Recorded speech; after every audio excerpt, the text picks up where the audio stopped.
Hello and welcome to my channel. My name is Lynn and I am going to make a hardcover thermal cinch notebook that is reinforced, built to last, and this even features a little ribbon bookmark and as well also the little headband and tailband detail that hardcover books sometimes have.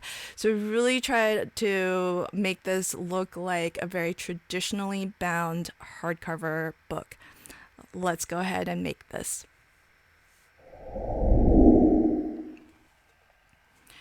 I've got my thermal cinch here, so I am going to flip the little rocker switch that turns it on, and that way the heating element starts to warm up and get up to temperature. The way that I like to do my thermal cinch bound notebooks is I like to create what I call like a blind or blank notebook. Basically, I don't actually bind the cover with the notebook pages. So I've already cut all of my notebook pages using the Cinch stack cutter. I love it because it can make really quick work of cutting down these pages and they end up being really uniform. So I've got this cut to, my notebook pages are 4¼ wide by 5 1/8 tall. And I cut from, again, just text weight copy paper. It's 32-pound text weight, but it's a nice, it's like a color copy paper, so it's nice, it's smooth, it's bright white. And the strip that I've cut here is 11 by 5 1/8, so it matches the height of my notebook pages, and I will trim it to fit because what I want to do is use it to wrap around my text block. So I lined up one sheet of my notebook page to one end of this strip. That gave me the position of where my glue strip can be positioned. And then I am going to put my text block inside and then wrap it all the way around to the back, give myself a pencil mark, and then I will trim it to fit. Now, I cut a lot of notebook pages. I didn't count. All I'm doing is just adding pages so that it basically will fill that entire, the width of that glue strip. But I don't want to overstuff it because then the ends of those notebook pages might not actually reach the glue. And so you also don't want too few pages because then you'll have a little bit of a gap. So you want it full enough to just meet the width of your glue strip. A little bit less is probably better than a few too many pages, because if you have a few too many, they're not going to stick and they will just fall out. Maybe not right away, but possibly eventually. So when that looks nice and like a good thickness to where you can see it kind of lines up nicely, then what I want to do is keep everything nice and flush, but in particular I want every sheet of the notebook paper to hit the edge of the glue. So I really am making sure to push everything down so that it hits the glue. Then you can just put it into your thermal cinch, press the timer button, and the light will start flashing. When the light turns solid, then it's sufficiently had a chance to melt the glue. And before you set it to dry, tap it down and give it a light burnish. You don't want to push too hard on that glue while it's melty because it will squidge out, it will ooze out. But I do like to push it a little bit into the pages of the notebook paper and really make sure that everything is well secured. So with that complete, that's all we need the thermal cinch for. Now, I got this crooked somehow, so I'm just going to trim this and sand it down so that it's nice and flush, nice and flat. But but it is a handmade notebook, so I'm not too worried about it being a little bit off. Plus, that paper that we wrapped around from front to back, you can think of that as the end pages in a more traditional, hand bookbinding methodology. So that's going to get covered anyways. We're not going to really see that. Now, for my hardcovers, I've picked some gorgeous, gorgeous papers from the Not Too Shabby shop. This came in the August box of the month, and it's one of two paper pads, and it's called Fall Florals, but they do come in 6x6, so that's why I cut my notebook pages to 5 and 1/8, because I actually want my notebook cover to be a little bit larger than the notebook pages themselves, and I still need enough pattern paper to wrap around this medium weight chipboard that I will use for my front and back cover. So I cut the chipboard to about 5 1/4. It doesn't leave me a lot to wrap around, but it left enough. So 5 1/4 tall. And then for the width, I cut it to about 4 1/4 as well. But when I go to position this, I'm going to offset it a little bit. You'll see what I mean when we get to that. I do have a slower video on how I do my method for thermal cinch binding. It's my lay flat perfect binding video. I'll link to it in the upper right hand corner if you want to check that out. It's a slower paced video. I film it and record it in real time, so it's not sped up. It's a much easier video to follow if you haven't already seen one of these videos from me before, because I have a few thermal cinch projects, and I always do my binding in this way, where I create that blank notebook, essentially what I call the blind notebook, and it's really the way that I prefer to do thermal cinch binding, because it allows me to open the cover much more flatly than if I were to bind the cover with the inside. And because it's all separate, that also allows me to make a hardcover for my thermal cinch projects. Usually with thermal cinch binding, or it's also called perfect binding, where you have that glue strip, it's usually for more soft cover books and notebooks. So that's why I'm really excited that that this worked out pretty well. It's the first one that I've ever made, and I've been wanting to make hardcover notebooks with my thermal cinch, and so it worked out quite nicely. I've done hardcovers before, but in the more traditional bookbinding method, where you actually sew together signatures and you put the end pages together and all of that jazz. But the thermal cinch makes it a lot easier to get your notebook, your text block together.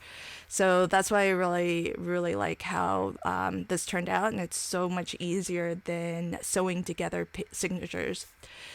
So with the wrapped cover, if you've seen any of my mini albums, it's very similar to that. So I trimmed my pattern paper so that it's a little bit larger than the medium weight chipboard that I'm using. And I did miter the corners. So that means I cut a little bit of a triangle away from the corners, all 4 corners, but I didn't trim it super close. It's not trimmed right up to the edge or the corner of the chipboard. I actually left about 1/8 of an inch there. And the reason to miter your corners is so that you remove excess cardstock, so that when these glue tabs are folded over to the inside of that chipboard, there's less overlapping paper in the corner, and it makes it a lot less bulky. So when this folds over, you can see there's going to be a little bit, and it should have a little bit of overlap, so that ensures that your chipboard is 100% wrapped, and that nothing is exposed, not even a little bit at the corner is exposed. So you'll still need a little bit of an overlap, but it significantly reduces that overlap, and it keeps everything more flat at on the inside here.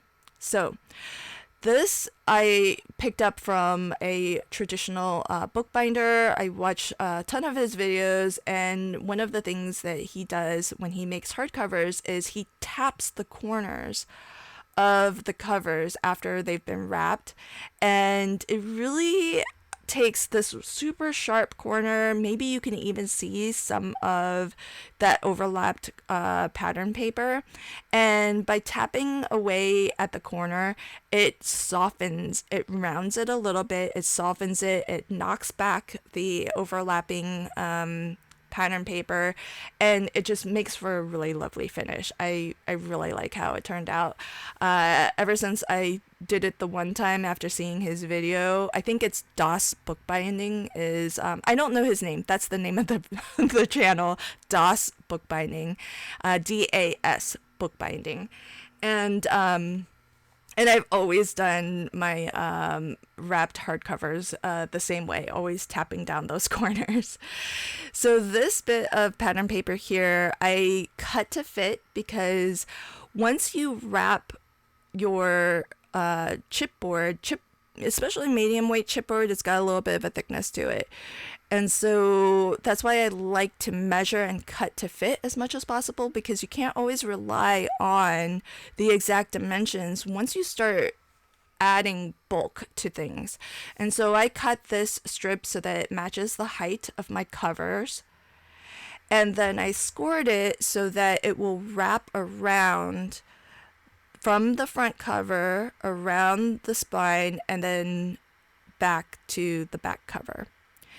And I actually added where the spine is, where it wraps around the spine. I actually put 3 score lines very close to, like, side by side, right next to each other, 3 scored lines. And then that's kind of where the front cover meets with the spine. And then I added 3 more score lines where the spine meets with the back. And the reason for that is I don't want to fold that wrap so that I have a hard crease. I actually want it to have a really nice soft bend. And by scoring 3 lines, it helps to soften that bend and soften the paper. Now these pages, again, measured to fit. I will use these to decorate the inside of the front and back covers so that we actually cover that chipboard, that black chipboard, and it tidies up the inside, because you can see the glue tabs right now. All of that's going to get covered. Now this is also another first for me. If you look at, like, traditionally bound hardcovers, and especially the hardcovers that have, like, a fabric or a leather bound cover to them, they have what are called end bands, or there's like a headband at the top and a tail band at the bottom. Now traditionally in hand, bookbinding, this would actually get sewn into your text block, but I'm just using it as something decorative. There's no function to this. It's purely just for the aesthetics, to make it look like a very traditional, traditionally bound hardcover book, but it's not. So I've taken some twine and just put that in the center of just some scrap cardstock. This was actually the back of one of the pattern papers that I use for the covers. And I'm burnishing this really tightly so that that pattern paper wraps around the twine, and it creates this this lovely sort of like a ridge. And the flat part of where the pattern paper meets up with itself, that will be a glue tab to secure it to the spine of the book. Now, speaking of securing things, I am trying to build this to last because it's hardcover. It's a pretty thick notebook. I've never made one this thick before. It's half an inch thick in terms of the pages. I don't know the number of pages, but that glue strip was half an inch. And so to build it to last, I want to reinforce anywhere that gets flipped back and forth a lot, and that would basically in this case mean the cover. So what I have here, I use a lot in my mini album making. This is Tyvek, but in the form of wristbands. So they actually come in sheets that are very loosely connected, just little bits that are connected top to bottom, so that you can still tear it and remove each individual wristband. But Tyvek, the material itself, is man-made and is tear resistant on the whole.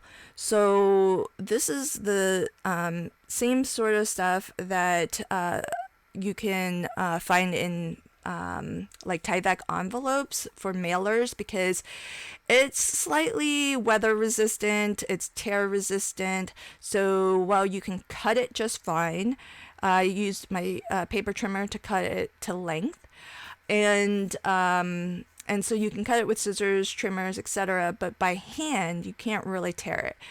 And where I've chosen to reinforce is around my text block, where those end pages are.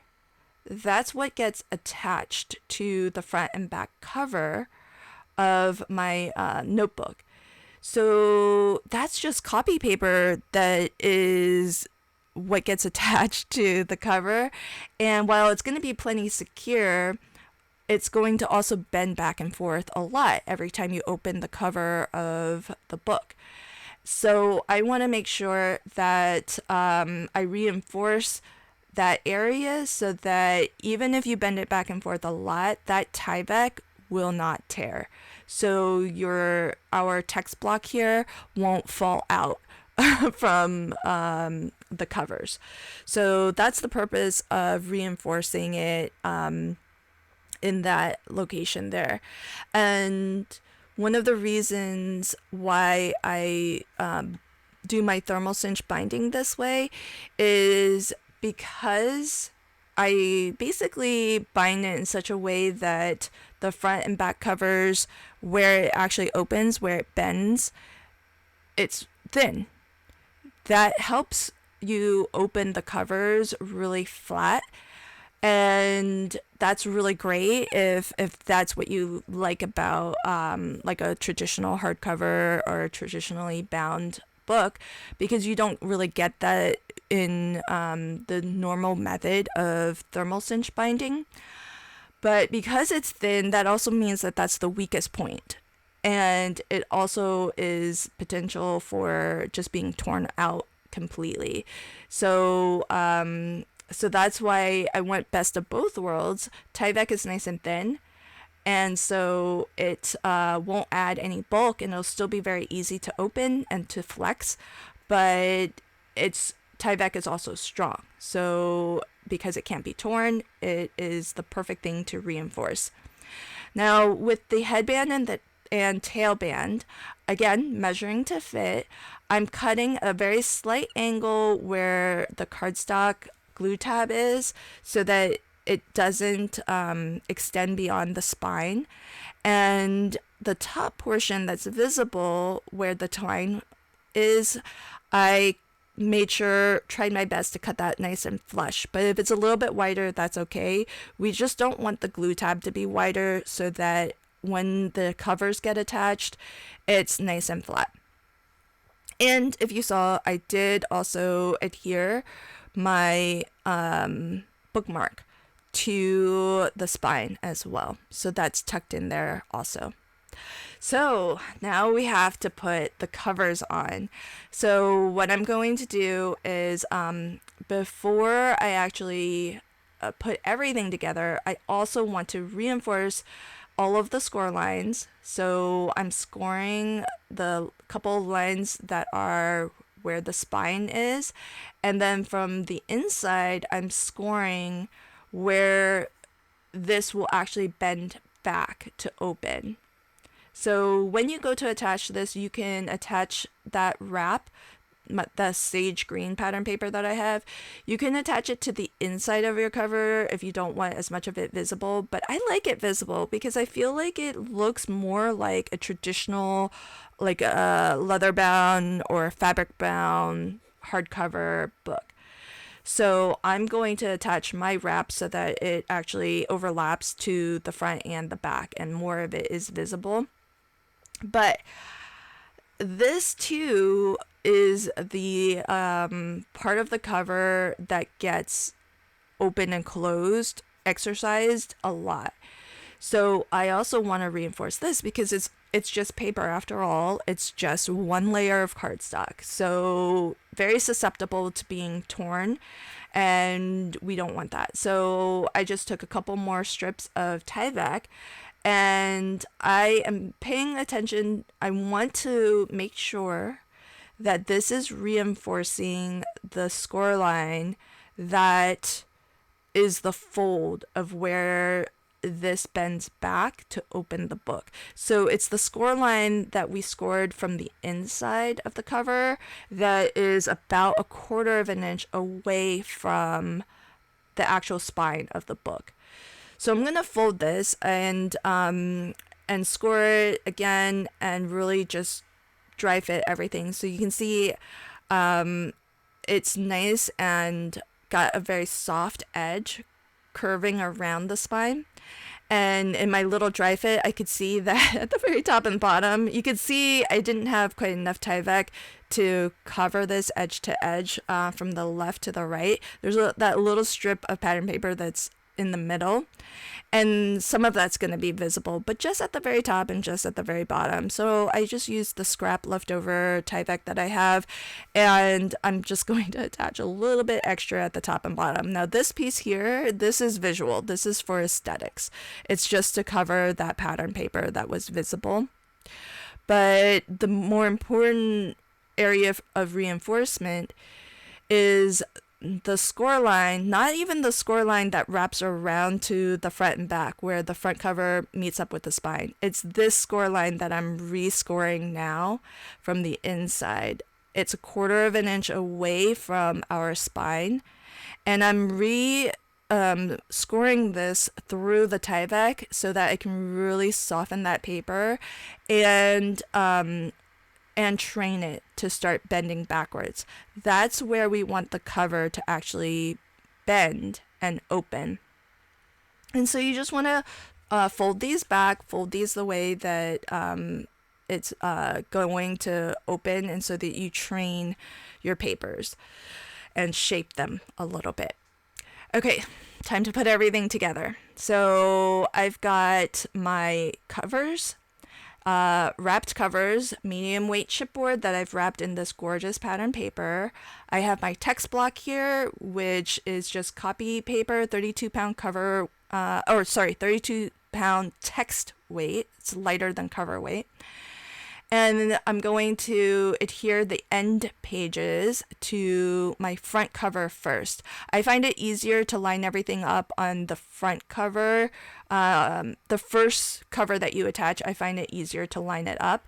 And then when I go to attach the back cover, I want this to line up with my front cover. So if my front cover, if it was a little bit crooked, not the end of the world if it's not perfectly centered, for example, but I do want the front and back covers to be flush with each other so that the book itself is nice and square and it matches.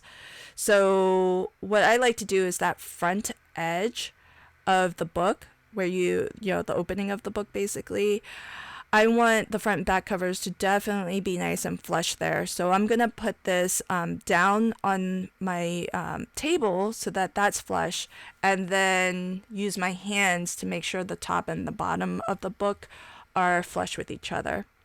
And where it lands is where it lands, even if it's a little bit crooked.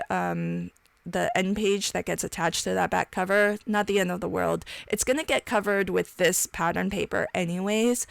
And I do like to use a combination of liquid and dry adhesive. The dry adhesive I like to put as close to the edge as possible, but the liquid adhesive is there again to give it a nice permanent adhesion.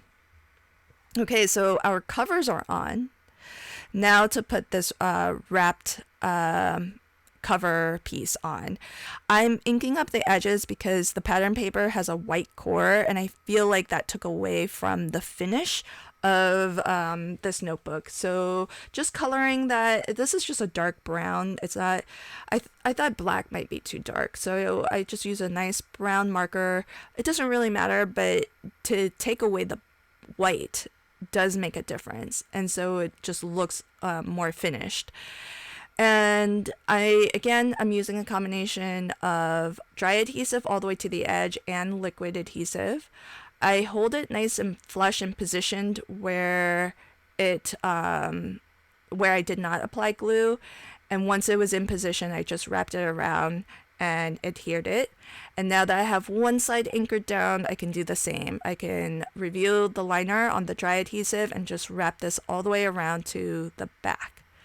And that is my finished notebook. This turned out so nicely. I love the papers. I think they are gorgeous, and it feels very substantial, this notebook. So you can see I've got that headband with a ribbon bookmark. I've got the covers are super flexible still and easy to open. You can kind of see how it's just 2 layers. One layer of pattern paper and that text paper. That's all that's holding this together. And even though it's still thin, it keeps it so that the cover can open all the way flat. But it's been reinforced. So even though it's thin, it's strong. And so this is a notebook, if you're going to take the time to make a hardcover notebook, it's a notebook that's designed to last. There's lots of pages in here. It'll make for a really lovely diary or journal or sketchbook if you like to keep your sketches. And I love having the ribbon bookmark as well. And the little touch of the headband and the tailband, that's a first for me, but it's such an easy, small little detail that really makes it look like a very traditionally bound hardcover notebook. I love how this turned out. I'm going to leave links to everything I used in the description box below. Leave a like if you like this, and feel free to ask me questions or leave me suggestions for how to improve this. If you have ideas, would love to see that in the comments below. Thanks again, and until next time, happy crafting and have a fabulous day. Bye.